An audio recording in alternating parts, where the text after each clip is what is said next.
এই বনানীতে চেয়ারম্যান রাস্তার মাঝখানে এত বড় একটা গর্ত, তাও চোখে পড়ে না, নাকি চোখে পড়লেও গুরুত্ব দেয় না, যায় না। বাংলাদেশে কেমন জানি, মানে কারো কোনো জবাবদিহি দেয় নাই, যার যা মন চায় তাই করতে পারে। যাই হোক, অফিস থেকে বেরোইছি, বাসার দিকে যাচ্ছি।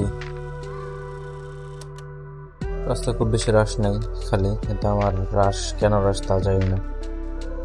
মাঝে মাঝে এরকম ভূতে ধরে, রাশ না থাকলেও রাশ চালাতে মনে চায়, কিন্তু আমি যথেষ্ট সেফলি চালানোর চেষ্টা করি। পিছনে প্রিয়াস ক্রস করলাম একটা, সম্ভবত টয়োটার সবচেয়ে হাই মাইলেজ হাইব্রিড গাড়ি। যদিও বিওআইডি এসে সব মার্কেট খেয়ে দিতেছে, টয়োটা এগুলো কতদিন চলবে জানি না। তো টয়োটার মার্কেট ধরা এত সোজাও না, অনেক ভদ্রলোক সাইকেল নিয়ে যেতেছে। আমি একসময় কামরাঙ্গীর চর থেকে এরকম সাইকেল নিয়ে আসতাম,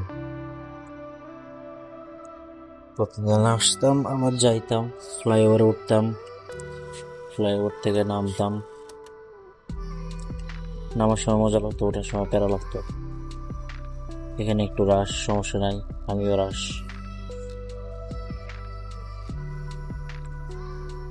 মাঝে মাঝে হুদাই রাশ চালাইতে ভাল লাগে। এখানে সেদিন ঝড়ের কবলে পড়ছিলাম, ভয়ঙ্কর ঝড়। ঝড়ে পুরো অবস্থা খারাপ ছিল, রাত্রেবেলা বাইক টাইক সব দাঁড়ায় গেছিল।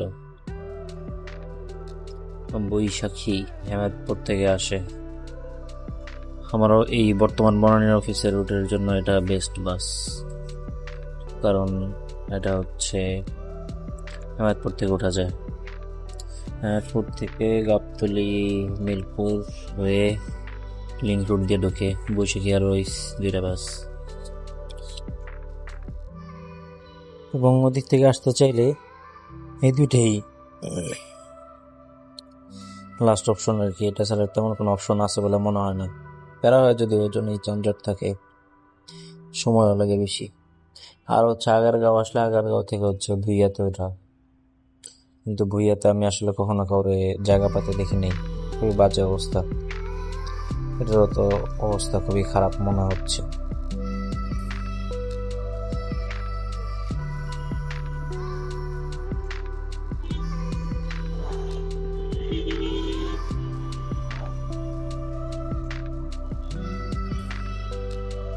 বাসে লোকটা কেমনে ঝুলতেছে। আমি একসময় এমনি ঝুলে ঝুলে অফিসে আসতাম যখন বাইক নষ্ট ছিল। ঢাকা শহরে পার্সোনাল ভেহিকেল না থাকাটা একটা অভিশাপ, থাকাটা আরো একটা অভিশাপ। দুটোই আসলে ঢাকা শহরে থাকাটাই অভিশাপ। লোকটারে দেখি দেখানো যায় নাকি।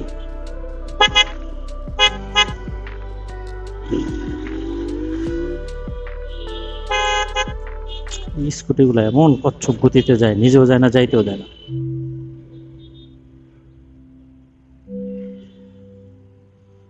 এই যে হুজুর লোকটা মনে হয় দেখা যাইতেছে।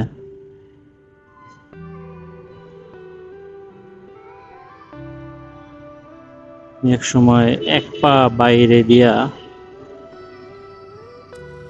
আর এক পায়ে কোন রকম ধইরা ঝুলে থাকতাম এই লোকটার মতো। কি একটা যন্ত্রণা, চিন্তা করলে খারাপ লাগে, কিন্তু কিছু করার নাই আসলে। প্রতিদিন অনেক মানুষ এভাবে যাতায়াত করে, জানি এগুলোর কি আদৌ কোনো সলিউশন আছে।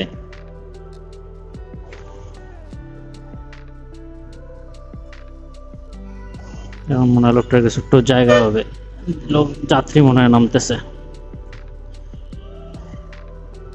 একজন নামছে, তাও জায়গা হয় নাই, ব্যাগ এখনো বাইরে, দুইজনই বাইরে দাঁড়ায় আছে।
আমার মনে হয় যে ঢাকায় ট্রাফিকের নিয়ন্ত্রণ আসলে হিজড়াদের কাছে দিয়ে দেওয়া উচিত,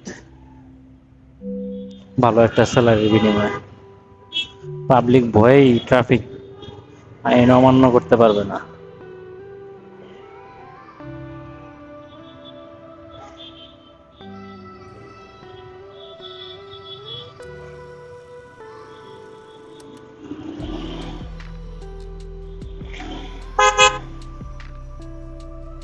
যাবেও না, যাইতেও দিবে না।